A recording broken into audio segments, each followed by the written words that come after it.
My name is Crafty JoJo and I'm an independent Stampin' Up demonstrator in the UK. And this is my first tutorial since I have been discharged from hospital, and I know many of you have been waiting for more than a week now for this little box, and today I'm going to show you how to make it. So just a quick reminder, it has a detachable flower and a detachable tag, and it is a magnetic closure here and here, and this is how the box opens. And this is what it looks like inside, and it's quite simple to make, very sturdy, and I quite like the design. So let's go ahead. What will you need?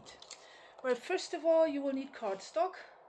So I have decided to do exactly the same box again because I had designer paper left over. So you need a piece of cardstock that measures 11.5 by 5.5 inches. Then from your remains, punch out 2 circles. They are, what size did I use? Bear with me. They are 1/3 of an inch. So I used that circle punch to create these 2 little circles for my flower. And I used this label punch to create my detachable tag. So this can be set aside as well. Where do I put it? Here. Furthermore, you need to cut your designer paper, and you will need 1 large piece which measures 3.25 by 1/3. Then you need the front and the back side of your box, and they measure 3.25 by 1.25. You need 2 of them, and then you have 2 that measure 1/3 by 1.25. 1/3 by 1.25, 2 of those. And then you need 2 triangles. They are made actually from a square. How big was that? 3 centimeters by 3 centimeters. What's that in inches? Bear with me, I didn't write that down. Oh dear me. 3 centimeters is 1/3 of an inch square. And once you've got your 1/3 of an inch square piece of designer paper, just cut it diagonally, and you have the 2 triangles that actually sit on here. And in preparation of my work, I'm going to, because as you can see, this box here, the designer paper has a dark edge because I don't like it. My paper trimmer doesn't cut properly anymore, so I have a bit of a frizz here, you know, it's not really nice. So I'm going to use my Dapper Denim ink pad, and I'm going to do this. So I'm just going to put it up like this, and I'm going to press. Can you see this? And this is just going to ink the edge, just a light dab, and then I'm going to set my DSP away. So I'm going to do this off camera. I don't want to bore you with this, but this is what I do. It's up to you if you want to do that as well, but this is, before I can carry on, I need to do this. Alright, so I've inked up all the edges. This is what it looks like, and I'm just setting this aside. And I'm quickly, once my ink pad is out, it's Dapper Denim, I'm going to use this stamp here. It says Hello Love, and it is from this stamp set here. It's called Sealed with Love, and Hello Love, this is the one I'm using. Quickly going to stamp that, so that's out of the way as well, and I'm stamping it slightly off center, just like that. And this is all the inking done. Another bit of preparation that you can do is, before we go ahead with the scoring, these 2 circles need to be glued on top of each other, but you only add glue to 1/2 of your circle. So I'm going to quickly show you what I mean. Sorry, I'm still a bit like I'm still on antibiotics, and the side effect is that I constantly have this scratching in my throat.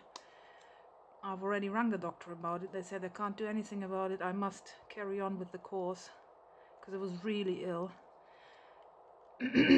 Had to be taken by ambulance to hospital.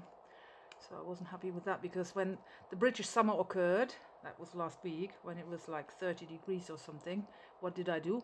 I was in hospital, with a temperature of near enough to 40 degrees and really ill. So you just glue them together like so and leave this gap here. So this is correct like this. It's supposed to stay open, okay? And we can set this aside to dry as well, together with our flower, and our tag can go away. And this is our bit of cardstock that we need to score. As I said before, 11.5 by 5.5. I'm going to put the measurements as well for the designer paper on my blog, and if you scroll down in the description box of this video, you can find the link to my blog, and always look up the measurements as well. I also always recommend, sometimes when I record and by accident I say a measurement wrong and I later on notice that I did it wrong, I usually add a subtitle. So turn on the subtitles, especially if my video has this little CC sign in the description. It says that this video has got subtitles. That means I'm correcting mistakes and errors there. So turn on the subtitles to realize that there's something wrong, that I said something wrong, which I couldn't edit out in another way. So this is what we do.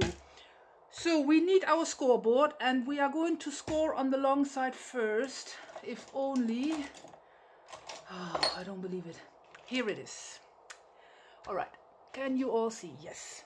So you're going to score at 1/2 inch, starting on the left side here. Then you're going to score at 4. Then you're going to score at 6. Then you are going to score at 9.5. So you have 4 score lines, and then you rotate 90 degrees clockwise. That means to the right. So the short bit here is at your top. And now you score at the 2-inch mark all the way down, and you score at the 3.5-inch mark, 3.5 all the way down.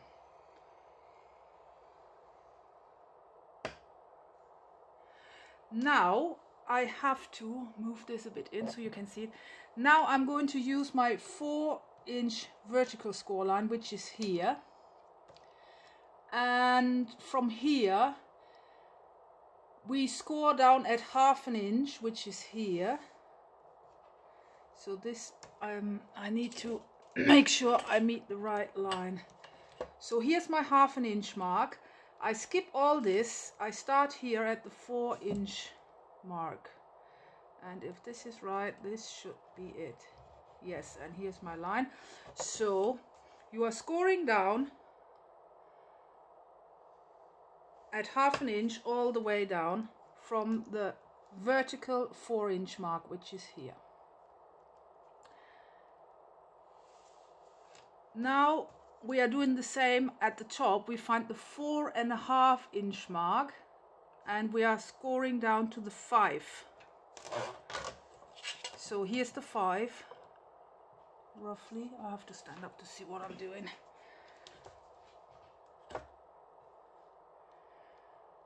Find the 4.5. Here it is, 4.5.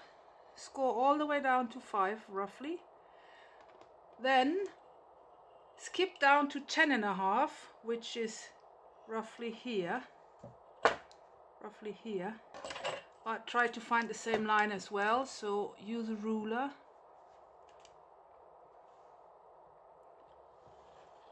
Ten and a half should be roughly here.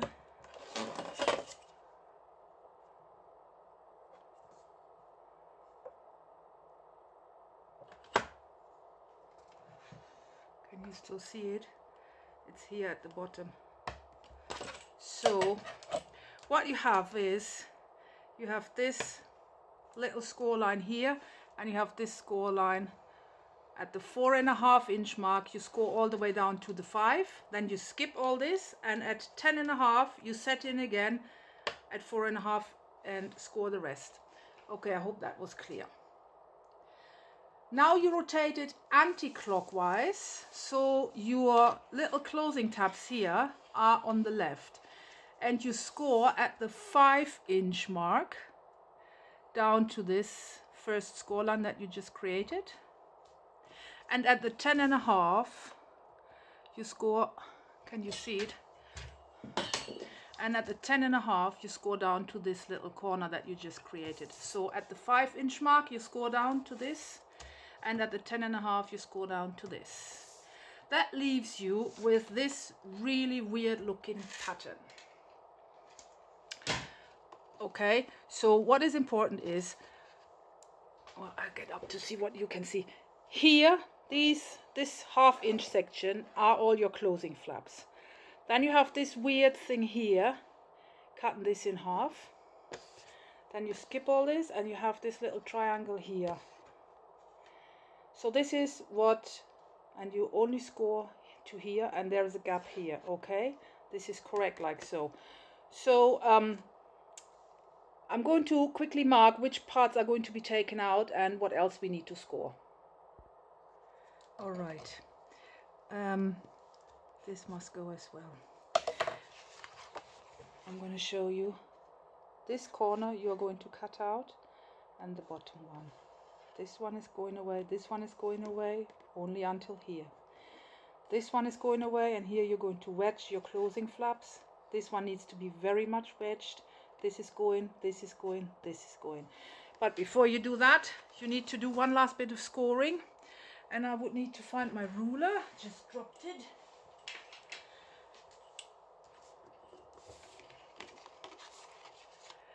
You have to place your ruler from this corner to this corner, meeting this, and you score across here. So this is what you do.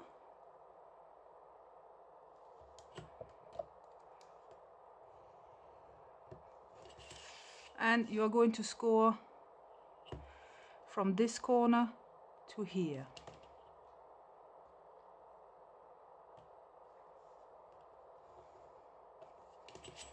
Okay, leaving you with exactly, can you see it, this pattern. So you score from this corner up to there. This bit here can also be taken off later on when we cut. So you create this triangle here. That is your flap that is going to fold in, and we are going to do exactly the same at this side. So you're going to join these corners together with a score line from here to there and from here to there, and that's your scoring done.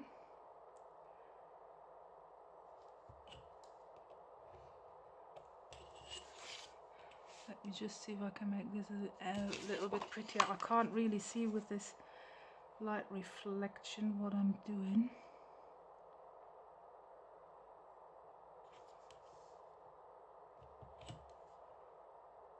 Just a wee bit up. Okay, here we go. Okay, this is better. And apparently this part can come off as well. So this is what you have got at this point. You have two triangles here. You have marked bits that we are going to cut off now, and I'm going to cut mine off and then show you the finished piece when it's cut off and nothing is burnished and folded, just the naked piece, what you need to cut out, what it needs to look like, okay? So at this point, this is what you have got. This is what your piece should look like. These are your closing flaps again to the left.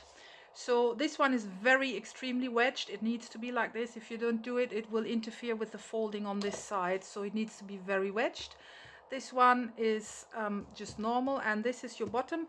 Here the sides remain straight, but these ones of these three bits are wedged as well, as you can see. So this is, I'll just leave it for a second so you can pause. This is what your piece should look like at this stage. So the next thing you need to do is to create this curvature, and this is your lid. And to create the curvature here, you need a plate. And I'm just going to, let me just see. Oh, my temperature is rising again, it says. I had a risen temperature last week. This goddamn camera, since it has been with Sony, is worse than before. So you are going to mark a line here. So you line up this score line and this score line with the edge of your plate. It's just a normal breakfast plate. So you have a line here, and you just use scissors to cut it. So this is what it looks like after you've cut it out, and I actually use cuticle scissors to do so because they are slightly bent, and that is so much easier to cut a round shape. So this is what I use to cut out oval shapes like this. So at this point you would need to start putting on your designer paper. So this is going on like so. This, and this, and here you can already see that there is a slight little bit of cutting to do because we need to do the same curvature in here. So same procedure, get your plate out, and I'm just quickly going to show you the triangles go here. So because I'm going to put this on off camera as well to save battery life and stop my camera from overheating. So this is how you're going to glue on your designer paper before you even close your box. And as for this, same procedure. Take your plate,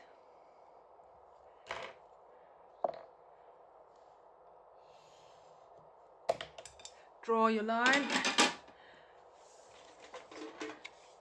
take your scissors and cut it out by hand. You will still need to slightly amend to the curvature of this because they are the same radius now and it's not 100% fit, but I found a solution to that as well. Oh, I've already done pretty well. If this is getting here too narrow, just fussy cut by hand and try to make the distance between this curvature and this curvature everywhere the same. But now what's left to do is I need my dapper denim again, because now my new cutting line, the oval shape here, is white. So all I do is I pull it over my, there you go, nice and blue, and it's glue time. So I'm going to glue this on and then I show you how to assemble the box. So here we go. This is what it looks like when the designer paper has been glued on. And now we're just going to burnish and fold all our score lines. Have to be a bit careful because my glue is still wet. And then these two.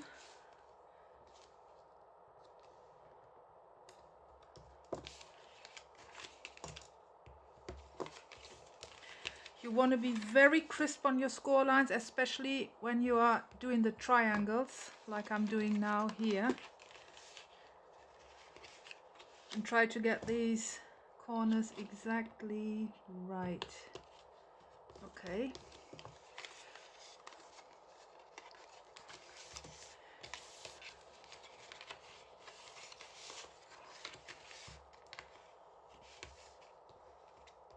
So this is what we're doing.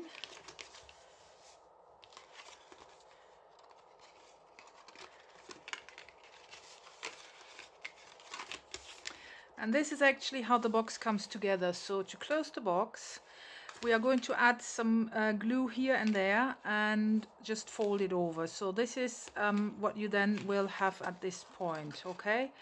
So let me just quickly get some glue.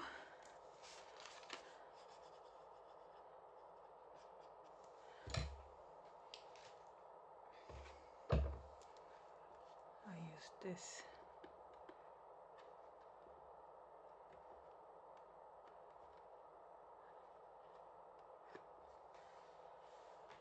I don't want to say what it looks like, but you all know it, ladies. Sorry.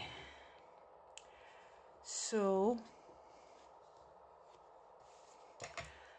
you won't be able to see this glue once it's dry again. So this is what you have got at this point. And you would need to let this set before you try to fold your corners in. So I'm putting on pause and let this dry and I'll get back to you. All right, so first of all, I'm provisionally going to close the bottom of the box like so. Don't glue it at this point, just fold it in so you can stand your box up, because the next thing you want to do is you want to gently pull your triangles out and make them, oh come on, my score line here and here will start to fold up. And when you fold this forward, this is what you get. These corners should exactly sit on here and there, and this has worked perfectly. So I'm putting my box upside down, and now that my triangles are in place, my box bottom is still open. Do not glue it in place yet. You are going to give it a really good rub so that your corners are nice and crisp, so you have crisp corners. At this point you need to glue in your magnets. So these are my magnets. I'm going to use, let's say, which size am I going to use? This size, and I will need, this is 6 millimeters by 1 millimeter thickness, and you need for each side you need 2.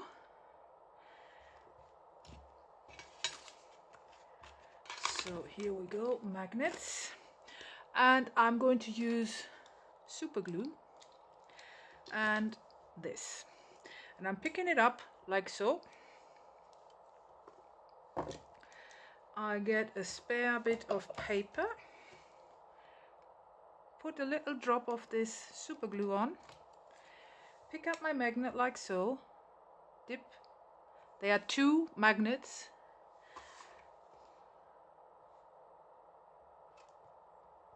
and press it in place for a few seconds, and then I slide away and my magnet sits in place there. Actually it's 2 magnets, but that's exactly how I want it. Just do what I'm doing, even if it doesn't seem to make sense. It does, you will see in a minute.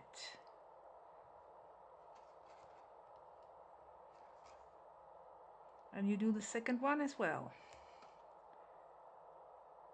Give it a good press down, and after a few seconds it should stick. Now, and this is why I told you to not close the bottom of your box. The second magnet needs to sit at the inside, and to find out where it sits, all you need to do is basically use something plastic, not metal, to push it off. Let's see if this will work. Okay, so wrong way around. Well, in order to find the right position,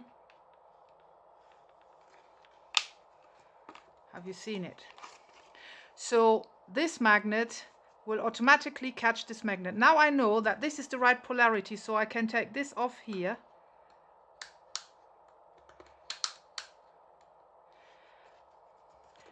And I know that I need it like so. Just going to pick up some of my super glue. Do I have some? No. It's already soaked into my paper. So I take another tiny wee bit of super glue.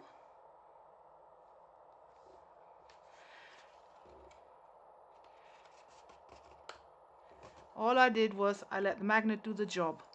So again, I'm going to show you what I do. You separate the 2 magnets here with a piece of plastic. You pick it up, you fold it, and the magnet catches from inside. And now you have the polarity right. So this is the side where there's no glue going on. The glue is going to the back side of this magnet. So this is how I need to pick it up.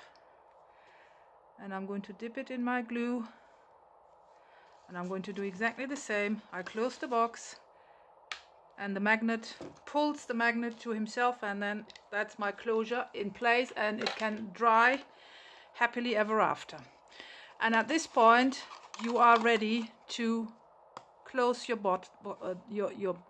box at the bottom. So I'm going to do this with wet glue, and that's almost the box then is done. Then what's left to do is the decoration, but I'm going to do that in a minute.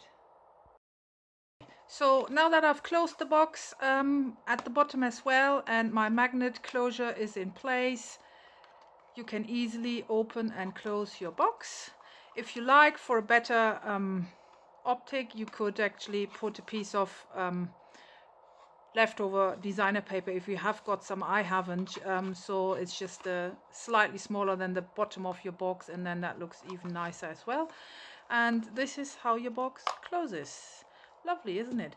So for your closure, as I said before, you glue the two circles together and you can push them on here like so. And I'm going to just use hot glue with my hot glue gun, and this is a foamy ran flower I made a couple of weeks ago, and I like it with this box together, so I'm going to glue with hot glue. I'm going to glue my foamy ran flower on this tag, and this tag simply is being pushed inside the closure as well, and that's the box finished. There you go, box 1, box 2. I hope you liked my little tutorial, and thanks for watching me today, and please read the description box of my video. You'll find all the links. If you fancy joining my team, I would be delighted to welcome you to my team. The link is also in my description box there. So you can find my Etsy store, my blog, my website. You are welcome to join me in my Facebook group. The link is there as well. And don't forget to subscribe. The button is there in the right corner. Thank you very much. I hope you like this little tutorial and have a nice evening. Bye!